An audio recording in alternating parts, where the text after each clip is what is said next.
ইসমে আজমের মাধ্যমে দোয়া করলে আল্লাহ তাআলা তা কবুল করেন। অন্য আরেকটি দোয়া হচ্ছে আল্লাহুম্মা ইন্নী আসআলুকা আন্নী আশহাদু আন্নাকা আনতাল্লাহ লা ইলাহা ইল্লা আনতাল আহাদুস সামাদু আল্লাযী লাম ইয়ালিদ ওয়া লাম ইউলাদ ওয়া লাম ইয়াকুল লাহু কুফুয়ান আহাদ। অর্থ, হে আল্লাহ, আমি তোমার নিকট প্রার্থনা করছি এবং আমি সাক্ষ্য প্রদান করছি যে তুমি আল্লাহ এবং তুমি ছাড়া কোনো ইলাহ নাই। তুমি একক এবং অমুখাপেক্ষী, যার কোনো সন্তান নাই এবং যিনি কারো সন্তান নয়, যার সমকক্ষ কেউই নয়।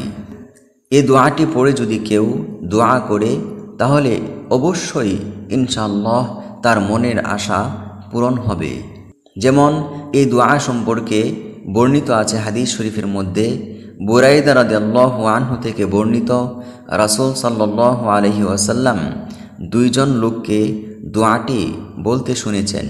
তখন রাসূল সাল্লাল্লাহু আলাইহি ওয়াসাল্লাম বলেন, তোমরা আল্লাহর কাছে ইসমে আজমের মাধ্যমে চেয়েছ, যার মাধ্যমে চাইলে আল্লাহ তাআলা দান করেন এবং দোয়া করলে আল্লাহ কবুল করেন।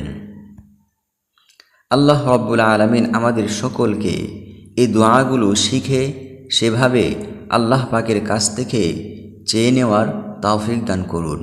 আমিন।